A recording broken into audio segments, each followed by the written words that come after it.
तमाम देखने और सुनने वालों को प्यार भरा सलाम। 4 नबवी 614 ईस्वी में अल्लाह ताला ने हुक्म नाजिल फरमाया, ए मोहम्मद सल्लल्लाहु अलैहि वसल्लम, अब आप अपने नज़दीक तरीन क़ुराबतदारों को अज़ाब इलाही से डराइए। इस आयत के नज़ूल के बाद आप सल्लल्लाहु अलैहि वसल्लम ने अपने ख़ानदान बनी अब्दुल मुत्तलिब को ज़ियाफ़त पर मदऊ किया। चचाओं समेत 45 अफराद शरीक हुए। उस मजलिस में अबू लहब ने मुखालफत करते हुए सख्त तरीन नाराज़गी का इजहार किया। पूरी महफिल में सिर्फ एक 13 साला कमज़ोर और आशूब चश्म में मुब्तला अली नामी बच्चे ने कदम बकदम साथ देने का ऐलान किया।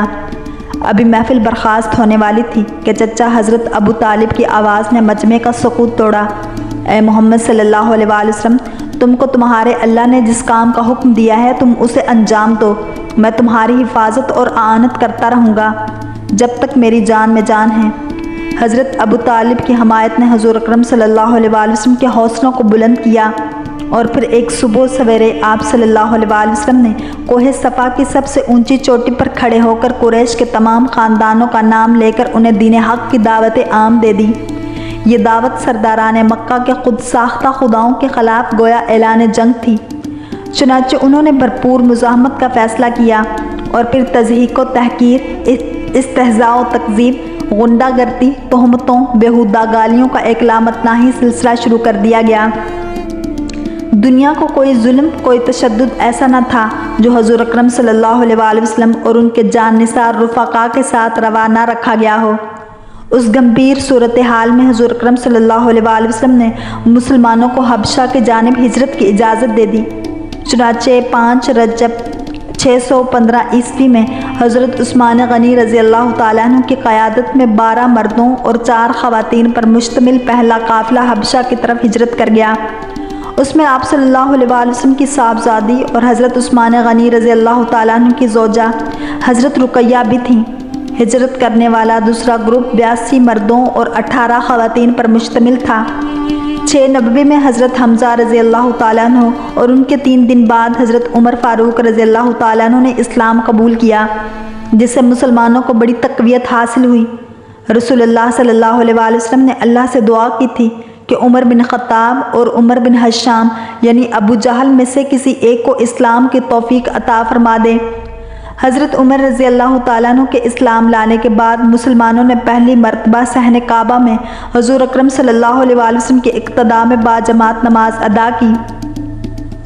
617 ईस्वी में मुशरिकीन मक्का ने बनी हाशिम और बनी अब्दुल मुत्तलिब के सोशल बाइकाट का फ़ैसला कर लिया और यह फ़ैसला लिखकर खाना काबा में लटका दिया गया। लिहाजा हज़रत अबू तालिब मजबूर होकर तमाम ख़ानदान हाशिम के साथ शेब अबी तालिब में पनाह गुज़ीन हो गए। ये इतना सख्त वक्त था कि महसूरीन ने पत्ते खाकर और चमड़ा चबाकर वक्त गुजारा। महसूरी का ये इंतहाई तकलीफ दे अरसा 3 बरसों पर मुहित था।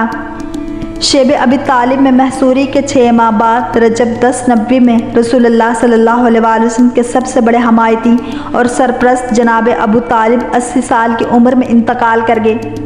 अभी हुज़ूर अकरम सल्लल्लाहु अलैहि वसल्लम चचा का गम भुला भी ना पाए थे कि माह रमज़ान में हकीकी मददगार और गमगुसार शरीक हयात हज़रत खदीजतुल कुबरा भी खालिक हकीकी से जा मिली। इसीलिए इस साल को आमुल हुज़्न यानी गम का साल कहा गया। इन 2 अजीम हस्तियों के दुनिया से उठ जाने के बाद मुशरिकीन के जुल्म व सितम अपनी इंतहा को पहुँच गए। रसूलुल्लाह सल्लल्लाहु अलैहि वसल्लम और उनके रुफ़क़ा को दी जाने वाली ईज़ा तमाम हदों को पार कर गई। पत्थरों से लहू लुहान करना, रास्ते में गंदगी डालना, कांटे बिछाना, गले में चादर का फंदा डालकर घसीटना, सजदे में सर पर जानवर की ओजड़ी रखना आम सी बात थी। घर में छोटी उम्मे कुलसूम और मासूम सैयदा फ़ातिमा ज़हरा सलामुल्लाह अलैहा अकेली होती तो अबू लहब की बीवी उम्मे जमील जो पड़ोसी थी घर की दीवार पर चढ़कर उन्हें डराने सताने में कोई कसर न छोड़ती। छोटी बच्चियां सहम जाती और बाबा सल्लल्लाहु अलैहि वसल्लम के आने तक कमरे में छुपी रहती। उन हालात की रोशनी में हुज़ूर अकरम सल्लल्लाहु अलैहि वसल्लम ने शवाल 10 नबवी में 50 साला बेवा हज़रत सौदा बिनते ज़मान रज़ी अल्लाह ताला अन्हा से निकाह फरमाया। 10 शवाल 10 नबवी में हज़रत सल्लल्लाहु अलैहि वसल्लम ने अपने आज़ाद करदा ग़ुलाम हज़रत ज़ैद बिन हारिसा के साथ ताइफ का सफ़र किया। आप सल्लल्लाहु अलैहि वसल्लम ने यहाँ 10 दिन क़याम फरमाया اس دوران طائف والوں نے آپ صلی اللہ علیہ وآلہ وسلم پر جو ظلم کی انتہا کر دی، اور بعض لڑکے اتنی سنگباری کرتے کہ جسم مبارک لہو لہان ہو جاتا، یہاں تک کہ اللہ کے حکم سے پہاڑوں کا فرشتہ خدمت اقدس میں حاضر ہوا اور عرض کی، یا رسول اللہ صلی اللہ علیہ وآلہ وسلم، اگر آپ حکم دیں تو اہل طائف کو دونوں پہاڑوں کے درمیان پیس ڈالوں۔ آپ صلی اللہ علیہ وآلہ وسلم نے فرمایا، نہیں، مجھے امید ہے کہ ان کی پوچھ سے ایسی نسل نکلے گی جو اللہ کو مانے گی۔ طائف سے واپسی کے سفر پر نخلا میں نماز فجر میں جنات کے ایک گروہ نے آپ صلی اللہ علیہ وآلہ وسلم سے قرآن پاک کی تلاوت سنی اور مسلمان ہو گئے۔ شوال 11 نبوی میں اللہ کے حکم سے آپ صلی اللہ علیہ وآلہ وسلم کا حضرت عائشہ سے نکاح ہوا، لیکن رخصتی ہجرت کے بعد مدینہ منورہ میں ہوئی۔ اللہ کریم ہم سب کو عشق مصطفیٰ صلی اللہ علیہ وآلہ وسلم نصیب فرمائے اور اسلام میں پورے کا پورا داخل ہونے کی توفیق عطا فرمائے۔